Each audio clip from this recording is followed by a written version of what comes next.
불가능이라 여겼던 AESA 레이더 개발, 국내 기술진이 성공. 국방과학연구소 연구진, 방산업체 관계자 등 조촐한 출고식. 미국 측의 기술 이전 거부로 불가능이라 여겨졌던 다기능 이상 배열 레이더 개발을 국내 기술진 힘으로 성공한 것을 축하하기 위해 마련한 출고식에 국방부 등 정부 고위급 인사들이 불참 의사를 밝힌 것으로 확인됐다. 22일 정부 소식통에 따르면 오는 8월 초 예정된 AESA 레이더 출고식에 고위급 인사들은 참가하지 않기로 했다. AESA 레이더는 천문학적 예산이 소요되는 한국형 전투기 사업의 핵심 장비로서 이 사업의 성공 여부를 판정하는 기준으로 여겨졌다. AESA 레이더 개발에 사활을 걸었던 국내 연구진과 방위산업계 종사자들은 어떻게 개발한 것인데 이럴 수가 있느냐면서 허탈함을 토로하고 있다. 한 방산업계 관계자는 고위급 인사들의 출고식 참석 여부에 연연하지는 않는다면서도 다만 첨단 국방기술을 대하는 정부의 태도에 아쉬운 면이 없지 않다며 쓸쓸한 속내를 드러냈다. 국내 연구진과 방산업계가 무기체계 개발 중 특정 장비 개발에 성공했다고 해서 매번 출고식 행사를 하지 않는 것으로 전해졌다. 그러나 이번 AESA 레이더 개발 성공은 국방기술 역사에 있어 한 획을 긋는 역사적 의미가 있다며 출고식을 준비했다고 한다. 출고식에서 선보일 예정인 AESA 레이더 최종 시제품은 내년 상반기 출고되는 KF-X CJ 1호기에 장착될 예정이다. 군과 방산업계는 이를 바탕으로 2022년 첫 비행시험을 시작해 2026년까지 KF-X 개발을 완료한다는 계획이다. AESA 레이더 개발은 국방부 산하 국방과학연구소가 주도하고 한화시스템 등 여러 방산업체가 참여해 이루어졌다. 이번 출고식에는 국방과학연구소 연구진과 방산업계 관계자들이 참석할 예정이다. AESA 레이더는 1000개의 표적을 추적, 탐지하는 전투기의 눈으로 장거리 정밀 타격 능력이 승패를 좌우하는 현대 공중전투 개념에서 핵심적인 역할을 한다. 군 당국은 애초 세계 유수의 전투기 개발, 제조업체들이 급비에 붙이고 있는 AESA 레이더, 적외선 탐색 추적 장비, 전자광학 표적 추적 장비, 전자파 방해 장비 등 4대 핵심 기술을 미국 록히드 마틴사로부터 F-35를 수입하는 대가로 이전받는다는 계획이었다. 그러나 미 의회가 해당 기술 이전을 금지함에 따라 직접 개발하기로 결정. 지난해 말께 사실상 불가능하다고 여겨졌던 4대 핵심 기술 개발에 모두 성공한 것으로 알려졌다. 지난 3월 열린 공군 사관학교 제68기 졸업식에선 특별한 장면이 펼쳐졌다. 단상 앞에 대한민국 공군 최초의 전투기인 F-51D 무스탕과 미래의 영공을 지배할 한국형 전투기 KF-X가 나란히 전시됐다. 대한민국 공군의 과거와 미래가 동시에 연출되는 순간이었다. 1949년 10월 공군이 창설된 지 채 1년도 되지 않아 6.25 전쟁이 일어났다. 당시 공군은 전투기가 한 대도 없었다. 공군은 미국으로부터 F-51D 무스탕 전투기를 인수하고 비행 훈련을 충분히 할 시간도 없이 곧바로 출격에 나섰다. 국내 최초 전투기는 그렇게 등장했다. 이후 우수한 미국산 전투기를 도입하며 공군의 전투력은 눈부시게 성장했지만 문제는 산악지형이 많은 국내에서 미국 전투기를 운영하는 게 불편하다는 점이었다. 한국형 전투기가 필요하다는 주장이 군 내부에서 꾸준히 나왔다. 2015년 말부터 본격적으로 등장한 게 한국형 전투기 KF-X 체계 개발 사업이다. KF-X 사업은 건군 이래 최대의 국방연구 개발 사업으로 약 8조 8천억 원이 투입됐다. 한국항공우주산업은 국내의 초음속 항공기술이 부족하자 미국의 록히드 마틴과 협력하여 공동 개발을 추진했다. 이후 카이는 처음 도전하는 기술 개발의 어려움을 극복하고 T-50 고등훈련기 개발을 마치는 등 한국산 전투기 개발에 필요한 핵심 기술을 확보하는 데 성공했다. 카이의 KF-X 체계 개발은 순조롭게 진행 중이다. 지난해 9월엔 상세 설계 검토회도 마쳤다. 이는 건설 사업에 비유하자면 건물의 설계도를 완성하고 최종 점검하는 단계다. 한국산 전투기는 2022년 첫 비행을 목표로 한다. 지난해 10월 개최된 서울항공우주 및 방위산업 전시회에 한국형 전투기 모형이 전시되어 있다. 세계일보 자료사진.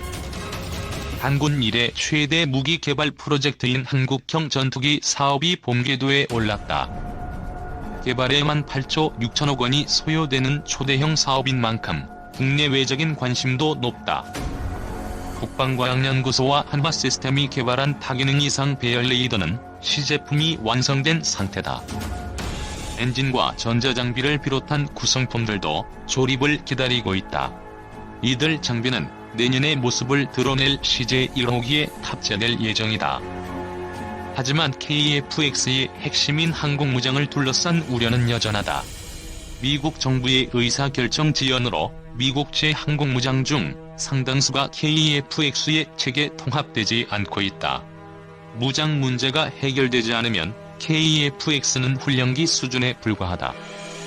이를 해결하기 위해 개발사인 한국항공우주산업과 운용 주체인 공군 등을 중심으로 다양한 방안이 제시되고 있다. KF-X 무장의 변화 가능성. 현재 카이 주도로 개발이 진행 중인 KF-X의 치명적인 문제는 무장 장착이다. 미국 정부의 비협조로 미국산 정밀유도 폭탄과 영국 MBDA 미티어, 독일 아이리스-T 공대공 미사일 장착만 확정된 상태다. 미국이 태도를 바꾼다고 해도 F-35A에 쓰이는 무장과 큰 차이가 없다. F-35A는 강력한 스텔스 성능과 실시간 네트워크 기능을 갖추고 있다. 미국이 F-35A 개발 당시 AIM-120 중거리 공대공 미사일을 별다른 문제 의식 없이 탑재한 것도 절대적인 스텔스 우위 덕분이다. 반면 KF-X는 F-35A보다 스텔스 성능이 뒤떨어진다. 미국처럼 AIM-120을 그대로 탑재하면 스텔스 전투기와의 성능 격차를 좁힐 수 없다. 중국이나 러시아처럼 150km 이상의 거리를 빠르게 날아가는 장거리 공대공 미사일이 필요한 대목이다. 미국 로키드 마틴이 2020년대 초반을 목표로 AIM-120보다 사거리가 훨씬 긴 AIM-260 신형 장거리 공대공 미사일을 개발하는 이유다. KF-X에 탑재되는 미티어 미사일은 현재 상황에서 이 같은 요구 조건에 부합하는 무기다. 음속의 4배가 넘는 속도로 최대 200km 떨어진 적기를 격추할 수 있다. 미티어 미사일이 KF-X의 공중전 능력을 크게 높일 수 있다는 평가를 받는 이유다. 반면 최신형 AIM-120은 160km를 날아간다. 미국이 AIM-260을 실전 배치하면 AIM-120은 한 세대 이전 무기로 전락한다. 문제는 단거리 공대공 미사일이다. 최대 사거리가 25km인 아이리스-T는 최신형 AIM-9보다 사거리가 짧다. 노르웨이 공군 F-16과 태국 공군, 그리펜 등 4세대 전투기에만 쓰이고 있어 4.5세대인 KF-X에는 맞지 않는다는 지적을 받아왔다. 아이리스-T를 아스람으로 교체하려는 움직임이 제기되는 것도 이와 무관치 않다. 영국 공군이 채택해 타이푼 F-35에 탑재되는 아스람은 아이리스-T보다 35km를 더 멀리 날아간다. 미국 정부가 AIM-9의 체계 통합을 승인하지 않는 상황에서 KF-X 개발을 차질 없이 진행하고 전투력을 높이려면 아스람의 탑재를 고려할 필요가 있다는 지적이다. 여기에 사거리가 500km에 달하는 타우러스를 비롯한 장거리 공대지 미사일이 탑재되면 전략적 억제 능력은 더욱 강화된다. 공군이 F-15K에 타우러스를 장착할 때 22개월이 걸렸다. 반면 KF-X에 타우러스를 장착하는 데 필요한 시간은 12개월에 불과하다. 미국 보잉이 만든 F-15K와 달리 KF-X는 국산 전투기인 만큼 체계 통합 절차가 더 수월하기 때문이다.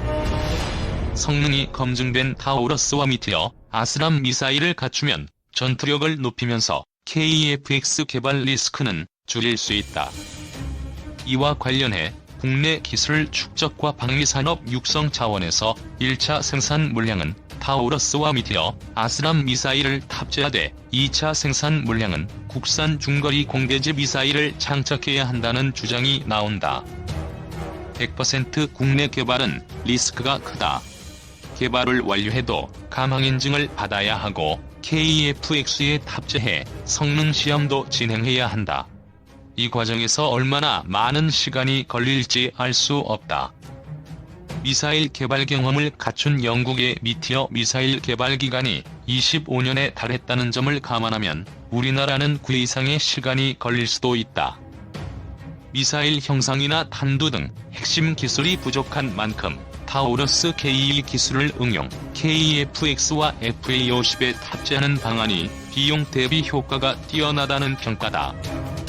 KF-X 리스크 완화를 위해서라도 KF-X 초기 생산부는 외국 무장을 탑재하고 장기적 관점에서 해외 업체와의 협력을 통한 국산 무장 개발을 고려하는 것이 적절한 이유다. 지난해 10월 개최된 서울항공우주 및 방위산업 전시회를 찾은 관람객들이 한국형 전투기 모형을 보고 있다. 세계일보 자료사진. 리스크 감소 전략 고민해야. KF-X를 성공적으로 개발해 실전 배치하기까지는 많은 리스크가 남아있다. 실시간 네트워크를 중시하는 현대전장 환경은 전투기를 기계가 아닌 전자제품의 성격이 강한 장비로 탈바꿈하도록 요구한다. 그만큼 개발 과정에서 리스크가 크다. KF-X 개발 및 운용 과정에서 발생할 리스크는 체계 통합과 기체 개발을 맡고 있는 카이에 집중되어 있다. 코로나19 사태로 인도네시아가 기술진을 한국에서 철수하고 개발 분담금도 제대로 내지 않는 상황은 카이의 부담을 가중시킨다. 리스크 감소 또는 분산 전략이 필요한 대목이다. 일각에서는 리스크 감소 기득권 포기라고 인식하기도 한다. 하지만 항공우주산업 선진국들은 체계 통합 업체와 구성품 제작사들이 리스크를 분담한다.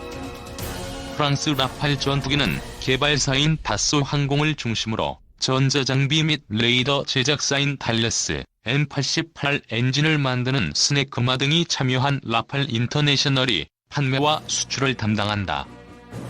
유로파이터 타이푼 전투기도 에어버스를 중심으로 롤스로이스, MTU, 알레니아 등이 모여 유로파이터 유한회사를 만들어 생산과 판매 등을 담당한다. 전투기를 매개로 다수의 유럽 업체가 지분을 보유한 채 개발과 생산, 판매에 참여하면서 수익 창출을 위해 리스크를 분담하면서 판매를 촉진하는 효과를 얻었다. 독일과 영국, 프랑스 등 유럽 각국 정부도 직간접적으로 자국 방산업체에 대한 지분을 갖고 있는 경우가 많다. 정부도 리스크 분담에 참여하는 셈이다. KF-X도 마찬가지다. 100km 떨어진 곳에 있는 적을 공격하는 능력을 갖춘 전투기 개발은 국내에서 처음 진행되는 것이다. 전투기 개발 경험이 없는 중견기업인 카이로서는 부담이 크다.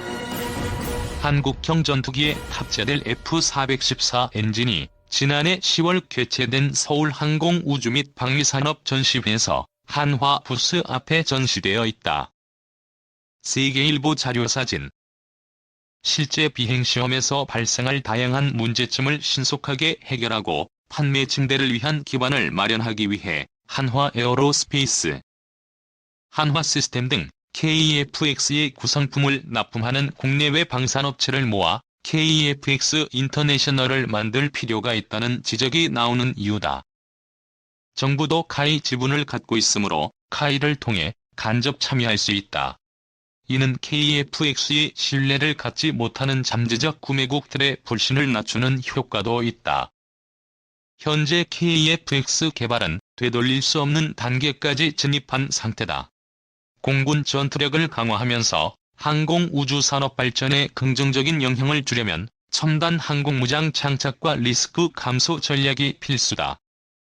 공군과 카이 등 방산업계의 움직임에 관심이 집중되는 이유다.